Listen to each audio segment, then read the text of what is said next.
जय श्री राधे कृष्णा। आज आप सभी भक्तों को एक अद्भुत प्रसंग सुनाऊं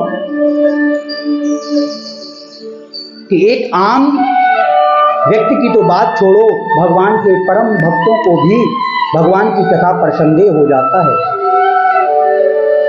तो आम जनमानस की तो बात ही अलग है। भगवान की कथा पर कभी संदेह नहीं करना चाहिए। भगवान की कथा या भगवान पर संदेह करना महापाप होता है, अपराध बन जाता है।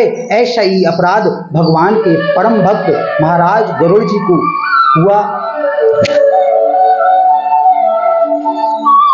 एक बार लंका कांड में युद्ध के दौरान भगवान श्री राम भैया लक्ष्मण नाग फांस में बंध जाते हैं और उस नाग फांस में बंधने के पश्चात महाराज गरुड़ जी को देवताओं के द्वारा विनती करने पर बुलाया जाता है।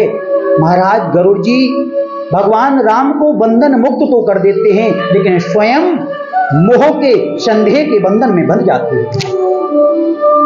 सोचने लगते हैं कि ये नारायण नहीं है, ये भगवान नहीं है। क्यों? अगर भगवान होते तो क्या ये साधारण से बंधन में, साधारण से नाग फांस में बंधते? भगवान की लीला को नहीं समझ पाए, मोह में बंध गए गरुड़ जी। वहां के जाने के पश्चात स्मरण होता है कि मुझसे अपराध बना है, मुझसे पाप बना है, अब इसका निवारण कैसे किया जाए। दौड़ कर जाते हैं नारद जी के पास, नारद जी से विनती करते हैं, मुझसे अपराध बना है, इसका निवारण कैसे हो। नारद जी कहते हैं गरुड़ जी आपसे भी अपराध हो गया, अर्थात इससे पहले नारद जी से भी यही अपराध हुआ था। कहते हैं इसका निवारण हमारे पिता ब्रह्मदेव के पास है, आप ब्रह्मा जी के पास जाएं। गरुड़ जी भागते भागते ब्रह्मलोक जाते हैं, ब्रह्मा जी से विनती करते हैं प्रभु भगवान हमसे अपराध बना है। ब्रह्मा जी कहते हैं इसका निवारण तो भगवान शंकर के पास है, आप सीधा कैलाश जाएं। गरुड़ जी दौड़ते दौड़ते कैलाश की ओर जाते हैं, तब तक भगवान शंकर उन्हें रास्ते में मिल जाते हैं। भगवान शंकर जैसे ही मिलते हैं गरुड़ जी दंडवत गिर जाते हैं, हाथ जोड़ के विनती करते हैं प्रभु अपराध बना है, निवारण बताइए। भगवान शंकर कहते हैं इस अपराध का तो एक ही निवारण है, तुलसी बाबा ने लिखे हैं, बड़ी सुंदर चौपाई बाबा लिखते हैं, तबई हो ये शव संशय भंगा, जब बहुकाल करो सत्संगा। अब तो केवल तभी आपका संशय मिट सकता है, यह अपराध दूर हो सकता है, जब आप जाकर बड़ी लंबे समय तक भगवान का सत्संग करें, भगवान की कथा श्रवण करें।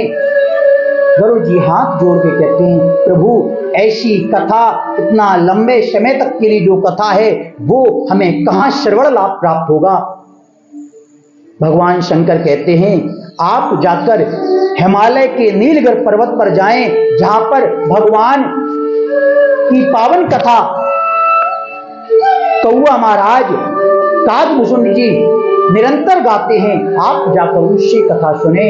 आज देखिए भगवान की कथा पर संदेह, भगवान पर संदेह करने का फल देखिए कि पक्षियों के राजा महाराज गरुड़ और पक्षियों में चांडाल कहे जाने वाले कौआ कागभूषण जी कथा सुना रहे हैं, व्यासपीठ पर बैठे हैं और पक्षियों के राजा महाराज नीचे बैठकर कथा सुन रहे हैं। इसलिए कभी भी ये विचार ना करें कि कौन कथा कह रहा, हमसे छोटा कथा कह रहा, हमसे बड़ा कथा कह रहा, योग्य कथा कह रहा। अरे मन लगाकर श्रद्धा से, भक्ति से, भाव से भगवान की केवल कथा श्रवण लाभ प्राप्त करें और अपने जीवन को धन्य बनाएं। इसी तरह गरुड़ भगवान ने, गरुड़ महाराज ने भगवान की पावन कथा को सुना और उसके पश्चात अपने उस संशय का निदान किया, अपने उस संशय से मुक्ति पाई और अपने जीवन को धन्य बनाया। श्री राम।